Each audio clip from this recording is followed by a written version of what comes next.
Sean todos bienvenidos nuevamente al canal.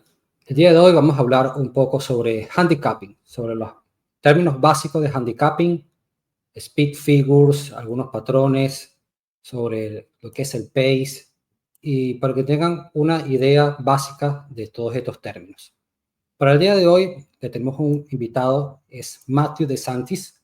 Él es handicapper en Naira Bets y productor de contenido. Acá lo tenemos. Vamos a dar la bienvenida.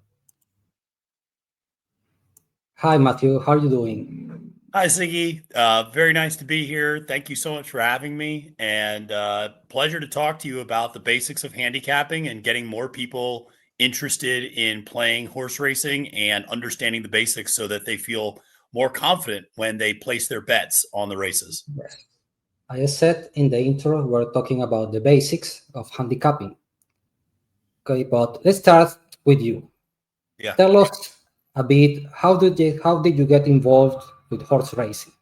Was when you were a kid, or? Yeah. When I was little, my dad took me to the racetrack when I was about 10 years old in Pennsylvania, and we went to the Track Penn National, which is still in operation, and it is probably about 30 minutes from where I grew up. And so my dad took me out there when I was about 10, 11 years old, taught me how to read a racing form, and taught me a little bit about betting.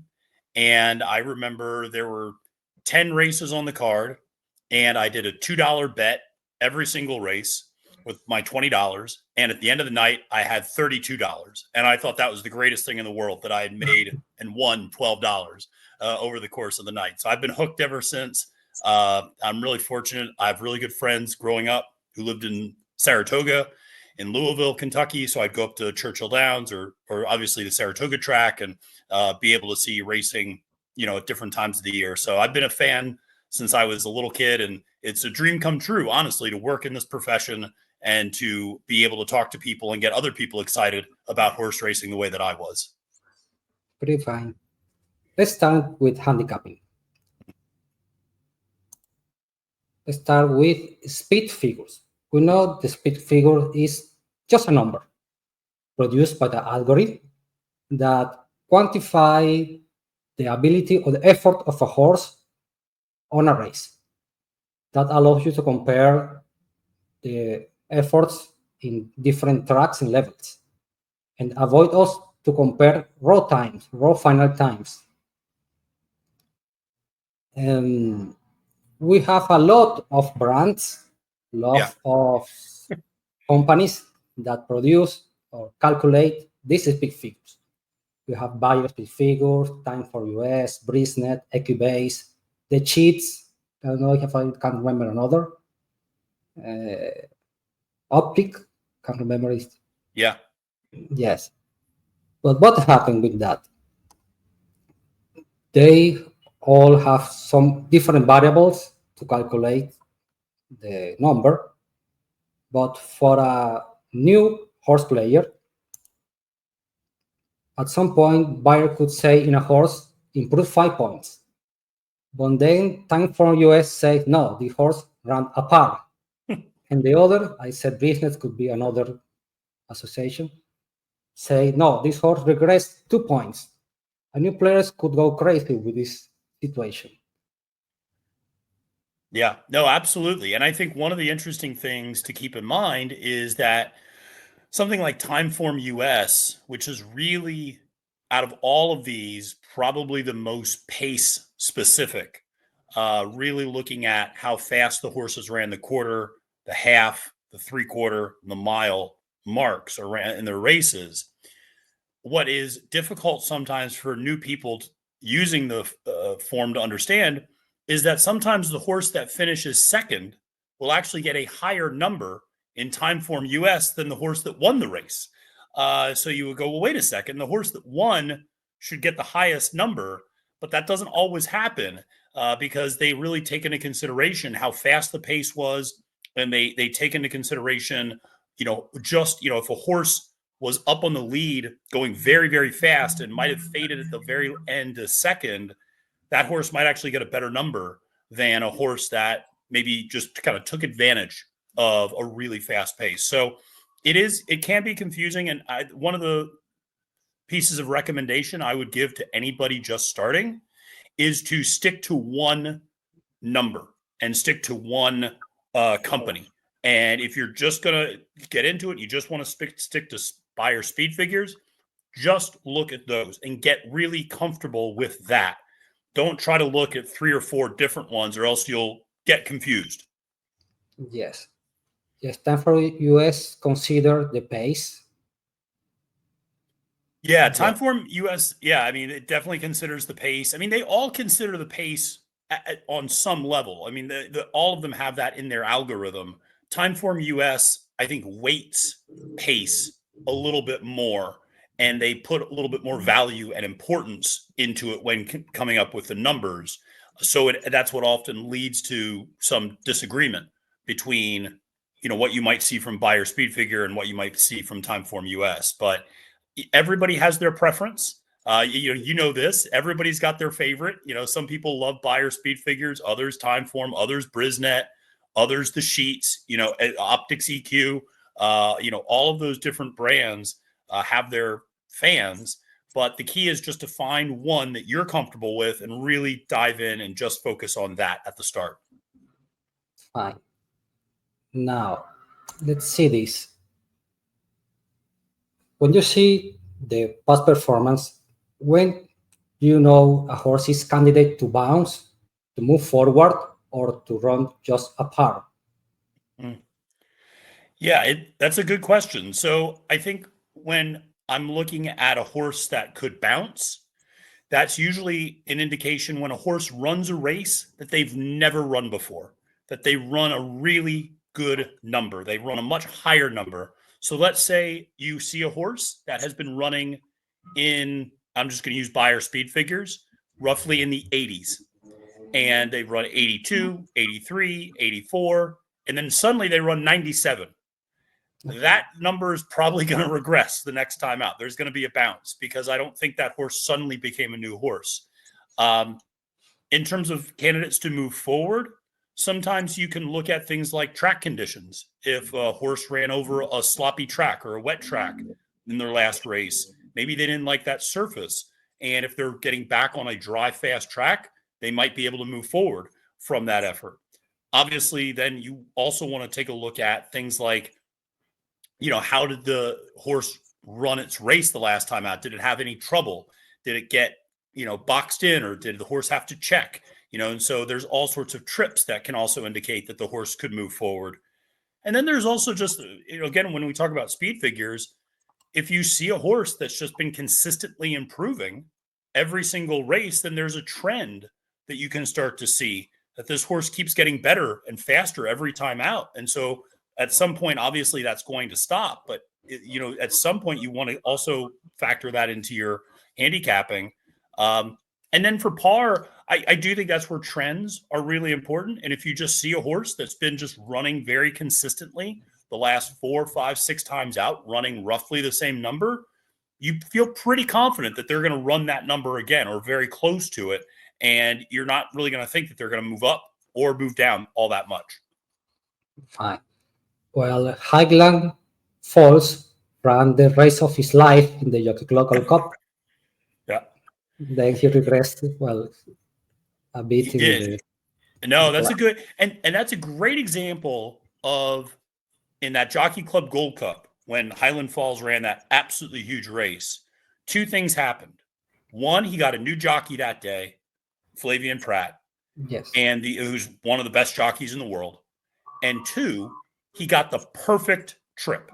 And he just sat right next to Arthur's Ride, who was the lead horse that day.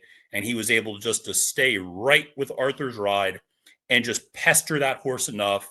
And the 2 of them were able to really draw clear of the field and build up an advantage coming for home. And he just got the perfect trip. And then, as you said, in the Breeders' Cup Classic, not so much. That was a little bit of a tougher trip and obviously a different scenario. Fine. Okay, let's see this. Well, the reality is, speed figures are a magnificent tool, a great tool. Mm-hmm. But the reality is, if you bet the higher speed figure in every race, on the long term, you lose. Yes. Yes. Now, beside the speed figures, another tools you use, another things you consider, pace, of course, and another things. Yeah, absolutely. You have to consider pace. That's the very first thing I look at, even before speed figures. I'll look at pace and just trying to figure out which horses are going to be on the lead, which horses are going to sit more in the middle, and which horses are going to be on in the back. And if you just take a very quick look at the race and look at how horses have run their previous races, you usually get a pretty good indication of how the pace is going to play out. Obviously, you also have tools that help you with this as well. Something like Timeform US has a pace projector where it will show you what they project the pace to be on paper.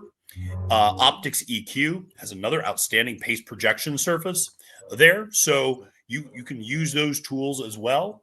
But the old adage is pace makes the race. That the faster they go up front, the faster they go early, the more likely it is the horse is going to come from off the pace to win.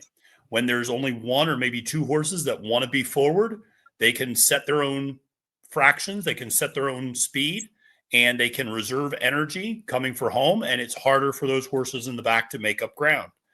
Yeah, I mean, again, going back to the Breeders' Cup Classic, that was a prime example of pace makes the race. They went really, really fast in that race. They went way too fast. They went 45 seconds basically to the half mile, which is incredibly fast for a 1.25 mile race. And what ended up happening? All of the horses on the front end fell back, and you had a horse like Sierra Leone, who was sitting towards the back, be able to kind of come up and sweep by everyone to get the win. So pace is absolutely the thing that I look at the first.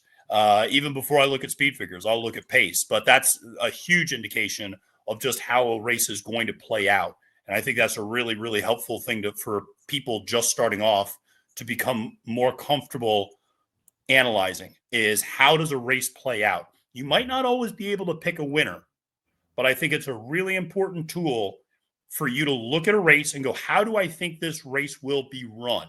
Who's going to be up on the lead? Who's going to be sitting mid-pack? Who's going to be further back? And then to watch the race and go, did that race go the way I thought it was going to go? And I think that can give you more and more confidence that you are handicapping the race as well and that you are analyzing things well. So pace is a huge deal. But then you can also look at things like form. How good has a horse been running recently?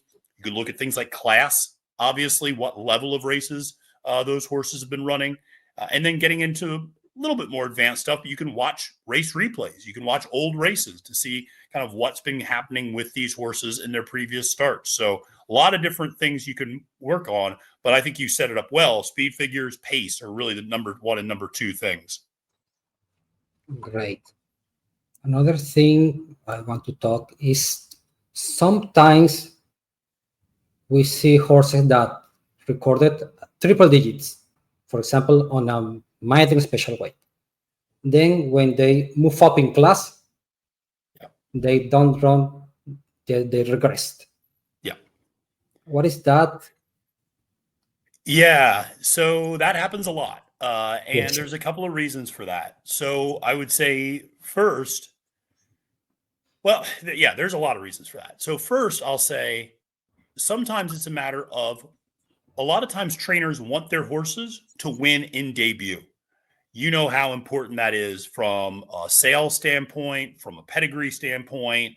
Winning first time out is so important, particularly at big tracks like Del Mar, Santa Anita, Saratoga, Keeneland. That's where, trainers and owners want to show off their young horses in those maiden special weight races.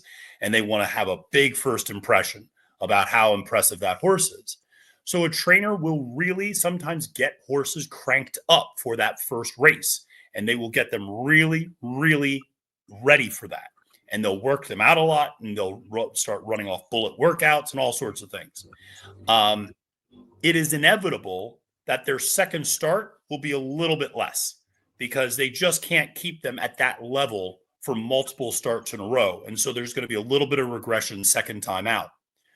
The other thing that is important to keep in mind is with these sort of maiden special weight races, your second race is against better competition. Obviously, you're facing against other winners now. So, you don't know how good the rest of that field was in that maiden special weight race. Maybe it wasn't that good. So you were able to get the perfect trip. Just go out up on the front end, run really fast, and no problem at all. And your second start, well, now you're running against other really fast horses, and maybe you don't get that same trip, and it's a little bit tougher, and you're going to regress a little bit. The other thing, and I would say the final thing, is a lot of times that second race is a little bit longer in terms of distance. So they're stretching these horses out from, 5.5, 6 furlongs, maybe that first race, to now 7 furlongs, maybe a 1-turn mile, maybe even a 2-turn race in some instances. We see that with our 2-year-olds in particular. Well, they might break their maiden going 6 furlongs, and then their next race is in something like the Breeders' Futurity, going a mile and a 16th, going 2 turns at Keeneland. So those are all factors for why a horse might regress a little bit that next start. But it is something that you really do see quite a bit. And you cannot assume when you see a horse win a maiden special weight race that they will be able to run that well or that fast in their second start. Right. Some trainers likes to win early, right? Yes. Lucas doesn't care about that. No. And that's a great point. So there are certain trainers, Todd Pletcher, Chad Brown,